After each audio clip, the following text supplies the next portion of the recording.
Generally गाडी काढल्यानंतर मला कदाचित कोणी ओळखणार नाही. खूप लहानपण वाटेल, पण मी दाढी त्यासाठी ठेवतो की बाबा वाटेल. गेल्याशिवाय झोपत नाहीत पप्पा त्यांच्याकडे. एंड ऑफ द डे एकदम रात्रीच्या वेळेस तिला आठवतं की मला बॅग भरायची. आम्ही तर सांगूनच ठेवलंय सगळ्यांना, सगळ्यांनी जाऊन सिनेमागृहात 17 तारखेला नक्की बघायचंय. आणि म्हणजे पूर्ण एरियातली लोक सुद्धा आम्ही सगळे एकत्र जाणार आहे. तेच विचारत होते मी. कुठे आपले जुने मित्रमंडळी आहेत, सगळे मिळूनच आम्ही सगळे एकत्र जाणार आहे पिक्चर बघायला. अरे बापरे, ही शिवालीची मम्मी आहे असं म्हणून ओळखतात. कारण मोस्टली मी फोटो काढतात आता. आमची फॅशन डिझायनर हेच आहे. हे सगळं तिचंच असतं. पहिले तर मला खूप तिचं मेकअप बघूनच एकदम रडायलाच आलं, घाबरायला आलं. पूर्ण दिवस 12-12 तास त्या मेकअप मध्येच असायची. तिला म्हणजे खायला पण नाही, एक नाक पण बंद असायचं. ते मला बघूनच एकदम हे व्हायचं. आम्ही जो रेग्युलर मेकअप करायचो त्याला मला 1-2 ते 2.25 तास लागायचे, म्हणजे संपूर्ण रेडी व्हायला, केस आणि पूर्ण ते. कारण हे लावल्यानंतर त्याला तेवढाच सुकायला वेळ, आणि प्लस त्याच्यापेक्षा जास्त वेळ ते काढायला. देवा. हो. आणि मला असं रात्रीचं झोपताना असं व्हायचं की काहीतरी आहे माझ्या तोंडावर अजून. म्हणजे ऑलमोस्ट मी ते 20 दिवस असं लिक्विडवरच असायचे दिवसभर, आणि रात्री मग एकदा जेवायचंय. हे तर ठीक आहे, पण सगळ्यात जास्त चॅलेंज मला गाणं गाताना आलं. सिनेमामध्ये एक नाक बंद आहे माझं. तुम्हाला असं व्हायचं की मी ड्रेन होऊन जायचं, एका नाकाने किती श्वास घेणार. आणि थंडी आणि पावसाळा होता तेव्हा, सर्दी झाली की दुसरं पण नाक बंद व्हायचं. सो तोंडाने मला श्वास घ्यायला लागायचा, तर घसा सुकायचा. लहान असताना पासून आम्ही एकत्र. खूप मोठा दिवस आहे ना आजचा. सेम टू सेम रे, पण जास्त भारी. नमस्कार मंडळी, मी नेहा प्रभू तुम्हा सगळ्यांचं मनापासून स्वागत करते मीडिया टॉक मराठीवर. तुम्हा सगळ्यांनाच माहिती आहे मंगला नावाचा चित्रपट येतोय, आणि त्या निमित्ताने फक्त शिवालीच नाही तर तिची अख्खी फॅमिली आपल्या सोबत आहे. शिवाली, सगळ्यांनी सांग हा क्षण किती मोठा आहे, कारण की शिवाली पहिल्यांदा ऍज अ लीड म्हणून मराठी चित्रपट सृष्टीमध्ये इतक्या मोठ्या पडद्यावर झळकणार आहे, आणि आता पाठीशी सगळेजण उभे आहेत. म्हणजे मला असं म्हणायचंय की हा क्षण माझ्यापेक्षा जास्त माझ्या आईबाबांसाठी, माझ्या बहिणीसाठी जास्त मोठा आहे. कारण आपण ह्याच्यात वावरत असतो किंवा आपल्याला हे गोष्टी माहिती असतात, अनुभवलेल्या असतात कुठे ना कुठे, पण माझे मम्मी पप्पा किंवा माझी बहीण ह्या सगळ्या गोष्टी पहिल्यांदा अनुभवत आहे. सो मला त्यांच्याबद्दल जास्त भारी वाटतं. आणि ऑफकोर्स प्रत्येकाचं स्वप्न असतं की आपल्या नावावर एक कॅरेक्टर लागायला हवं, सिनेमा लागायला हवा सिनेमागृहामध्ये. सो ऑफकोर्स मंगला हा सिनेमा येतोय 17 तारखेला. खूप एक्सायटेड आहे, खूप जास्त. तुम्हा तिघांना पण विचारायला आवडेल की जेव्हा कळलं की लीड म्हणून इतक्या मोठ्या पडद्यावर दिसणार आहे, तुम्ही ठरवलंय का जेव्हा चित्रपट रिलीज होईल तेव्हा एकत्र जायचं? कारण की आपल्याकडे कसं असतं, सगळी माणसं त्या वेळेपासूनची, जसं की आता मित्रमैत्रिणी आले आहेत, सगळ्या कुटुंबामध्ये कळलं असेल की शिवाली पिक्चर मध्ये येणार आहे आता. सो आम्ही तर सांगूनच ठेवलंय सगळ्यांना, सगळ्यांनी जाऊन सिनेमागृहात 17 तारखेला नक्की बघायचंय. आणि म्हणजे पूर्ण एरियातली लोक सुद्धा आम्ही सगळे एकत्र जाणार आहे. तेच विचारत होते मी. कुठे आपले जुने मित्रमंडळी आहेत, सगळे मिळूनच आम्ही सगळे एकत्र जाणार आहे पिक्चर बघायला. पण आजच्या दिवसासाठी किती तयारी होती, कारण काकूना मी पहिल्यांदा असं छान तयार होऊन मेकअप वगैरे करून असं बघते. कारण आई नेहमी जेव्हा पण आम्ही रील मध्ये वगैरे बघितलं ना किंवा बाकी इंटरव्ह्यू मध्ये, काकू साध्या जशा असतात तशा, पण आज एकदम काय म्हणतो आपण मॉडर्न म्हणून आले. जवळपास शिवाली म्हणजे काय म्हणतो बहिणी दिसते, 3 बहिणी आहेत असं वाटतंय. इतकं छान तयार होणार आहे. तर ही एक्साइटमेंट कधीपासून होती आणि कशी तयारी झालेली? आणि तुझं पण मला विचारायचंय की कसं म्हणजे खूप. आम्ही ऍक्च्युली तिच्या सेटवर पण गेलेलो आम्ही साताऱ्याला. तिचं हे चालू होतं, सिनेमा चालू होता. 2 दिवस गेलो होतो. आणि तिचा पहिले तर मला खूप तिचं मेकअप बघूनच एकदम रडायलाच आलं, घाबरायला आलं. पण नंतर काय नाही, पण ती पूर्ण दिवस 12-12 तास त्या मेकअप मध्येच असायची. तिला म्हणजे खायला पण नाही, एक नाक पण बंद असायचं. ते मला बघूनच एकदम हे व्हायचं. पण नाही, आज तिने ते करून दाखवलंय आणि मला खूप अभिमान आहे माझ्या मुलीचा. बरं, काकांना मी फोटो मध्ये पाहिलं होतं जेव्हा मी शिवालीच्या घरी गेले होते आणि मी विचारलं होतं की तुमच्या तिघांचा असं छान मस्त की मी म्हटलेलं हे नक्की पप्पा म्हणजे इतके यंग पप्पा कसे काय, आणि मग मला कळलं होतं की काका छान म्हणजे त्यांचं एक वेगळं आहे. त्यांना हा प्रश्न अपेक्षित होता, बरोबर विचारला. काय आहे रहस्य, काय की इतके यंग कसे काय तुम्ही, म्हणजे कसं मेंटेन कसं केलंय? टेन्शन नाही घ्यायचं आपण, ऍक्च्युली म्हणजे टेन्शन जास्त घेत बसत नाही कोणत्याही गोष्टीचं. खूप विचारपूर्वक प्रत्येक गोष्ट केली का व्यवस्थित मार्गी लागते. जास्त टेन्शन घेत बसत टेन्शन द्यायचं. बापरे, पण काका किती अभिमान किती वाटतं, कारण की शिवाली फक्त एकाच ठिकाणी नाहीये, सगळीकडे चाललंय. हास्य जत्रा तर आहे, सगळीकडे गाणी पण येत आहे, छान छान सगळीकडे नाव कमवते मुलगी, किती छान वाटतं. दिवस रात्री म्हणजे सध्या कसं तिला स्वतःला या गोष्टीची जाणीव आहे की ही सुरुवात आहे, तसंच स्पीड चालू ठेवला तरच टिकू शकते. जर कुठे आपण सुद्धा आळस केला किंवा मागे राहण्याचं बाबा जाऊ दे आज नको करूया, तसं ती कधी करत नाही. जी प्रत्येक कोणतीही गोष्ट म्हणजे पिक्चर असो किंवा हास्य जत्रा असो, इव्हेंट असो, प्रत्येक गोष्टीला ती व्यवस्थित तशीच फेज, बरं नसलं तरी ती त्याच स्पिरिटनी काम करण्याची तयारी ठेवते. यातच ती सगळं जिंकते. बरं, मला बहिणीबद्दल कळल्या की हिला जेवढं आवरून जायला वगैरे आवडत नाही तेवढं त्याच्या उलट तुझं आहे की तुला छान तयार होऊन आवरून सावरून जायला आवडतं. तुझी आणि तुझी ती आवड आहे. सो आता तुझी किती हिला मदत होते की अगं बाई आवरून जा, कारण की हिला साधं राहायलाच आवडतं की मी जशी आहे ना मी तशी आमची फॅशन डिझायनर हेच आहे. म्हणजे हे सगळं तिचंच असतं की आम्ही कुठे कधी कपडे काय घालायचं, कसं राहायचं, कशावर काय कॉम्बिनेशन काय करायचं सगळं तीच असतं. कसलं म्हणजे घरातलाच फॅशन डिझायनर आहे. सो या वेळेला काय ठरवलेलं असं छान तयार होऊन मस्त?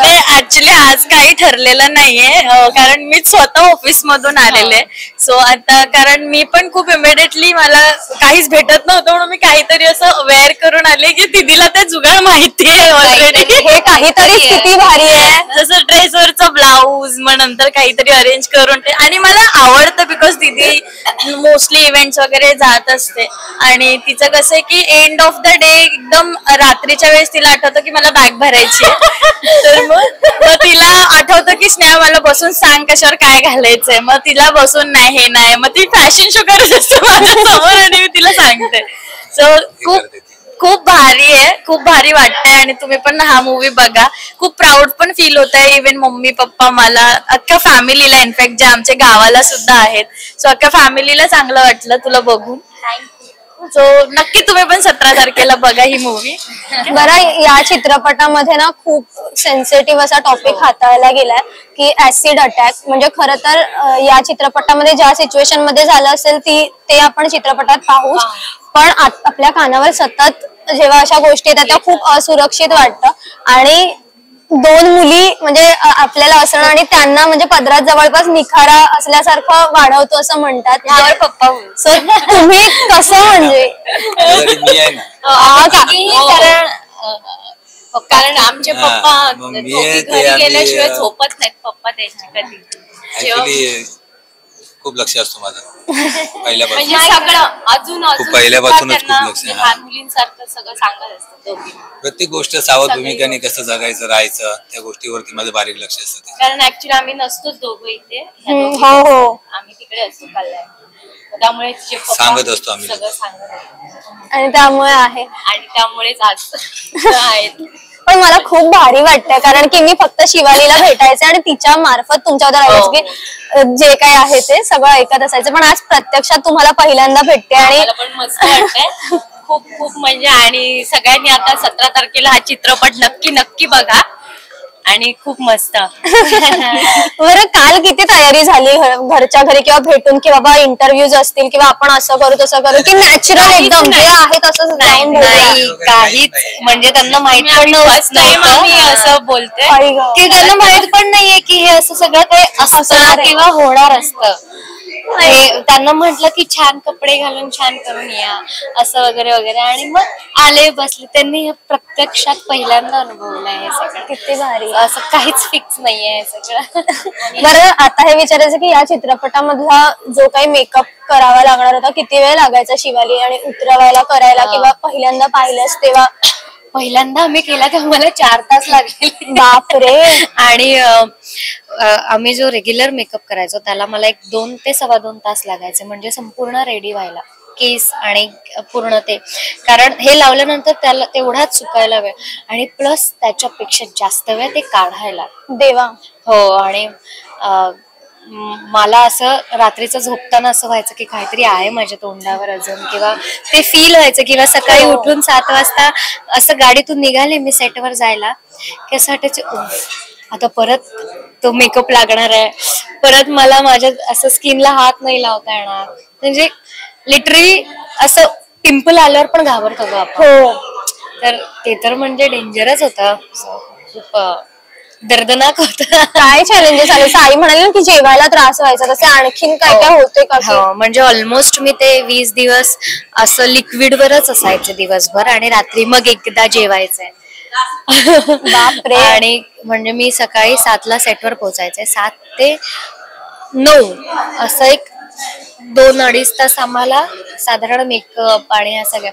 मग आधीच सगळं खाऊन पिऊन घ्यायचं जे काही असेल ते, मग दिवसभर पाणी आणि ह्या सगळ्या गोष्टी, स्ट्रॉ वाला हे स्ट्रॉने सगळं असं सगळं. हे तर ठीक आहे, पण सगळ्यात जास्त चॅलेंज मला गाणं गाताना आलं. सिनेमामध्ये एक नाक बंद आहे माझं, तुम्हाला असं व्हायचं की मी ड्रेन होऊन जायचं, एका नाकाने किती श्वास घेणार. आणि थंडी आणि पावसाळा होता तेव्हा, वाईट शूट केल्यावर सर्दी झाली की दुसरं पण नाक बंद व्हायचं. सो तोंडाने मला श्वास घ्यायला लागायचा, तर घसा सुकायचा. सो हे जे फिल्म मध्ये आहे ते शास्त्रीय संगीत आहे, ते काही नॉर्मल गाणं नाहीये. सूर आहेत, सा नी ध प सगळं आहे. सो ते लक्षात ठेवून तो सुकलेला घसा, नाक बंद, हे सगळं घेऊन ते मॅच करणं हे जास्त कॉम्प्लिकेटेड होतं, खूप जास्त. पण ते झालं कसं तरी. तू केलं आणि या सगळ्याचा फलित आता पडद्यावर दिसणार आहे लवकरच. आणि आम्ही पण खूप एक्सायटेड आहोत, जेवढे हे सगळेजण आहेत तेवढे. सांगितलेलंच आहे की 17 तारखेला रिलीज होणार. 17 तारीख पाठ करून आले. आणि मला माहिती आहे इंटरव्ह्यू पण काकी सतत बघण्याचं, जसे तुझे बाकीचे व्हिडिओज पुन्हा बघितल्यावर व्ह्यूज येतात असं वाटत. चालू असतं घरी, चालू असतं सेम व्हिडिओ, एक खूप वेळा तरी प्ले होतो व्ह्यूज वाढवायला. तसंच हे पण. आणि जत्रे ते हा प्रवास म्हणजे वाढवण्यासाठी नाही, पण आम्ही आवडीने बघतो. म्हणजे आम्ही खूप वेळा बघतो एखाद्या एपिसोडचा. आता कुठचाही असे जत्रेचा एपिसोड घेतला, आमची तोंडपाठ आमची आहे, तिला नाही पण आमची तोंडपाठ आहे. कसं पण काका असा अनुभव खूप आले असतील तुम्हाला की शिवालीचे बाबा किंवा असं येतं का? एखादा किस्सा सांगायला आवडेल का की हो मी शिवालीचे बाबा, लय भारी वाटलंय. मला खूप मित्र आता आमच्या कल्याणमध्ये सुद्धा किंवा कल्याणच्या बाहेर सुद्धा खूप जण ओळखतात. कारण जनरली गाडी काढल्यानंतर मला कदाचित हा, आणि खूप लहानपण वाटेल, पण मी दाढी त्यासाठी ठेवतो की बाबा वाटेल. भारी. पण काकूंना आलाय कसं एखादा अनुभव सांगायला आवडेल की शिवालीची आई ना असं? हो, शिवालीची मम्मी. कारण ते आम्ही ह्याचं आमचं आलेलं आहे ना दोघींचं, काय ते आम्ही एक एपिसोड केलेला, मम्मी आणि मी असं दोघींचा एपिसोड केलेला. हो, असं तिला असं त्या अरे बापरे ही शिवालीची मम्मी आहे असं म्हणून ओळखतात. कारण मोस्टली मी फोटो काढतात आता. भारी. आम्ही पण काढणार. खूप छान वाटलं तुम्हा सगळ्यांना भेटून आणि खूप छान. तुम्ही तुमच्यासाठी खूप मोठा दिवस आहे आणि अजून मोठा दिवस असणार आहे जेव्हा शिवाली पडद्यावरती दिसेल. आणि मग डोळ्यात आधीच पाणी. कॉंग्रॅच्युलेशन तुम्हाला सगळ्यांना, ऑल द व्हेरी बेस्ट. आणि शिवाली असंच नाव कमवेल. थँक्यू. थँक्यू.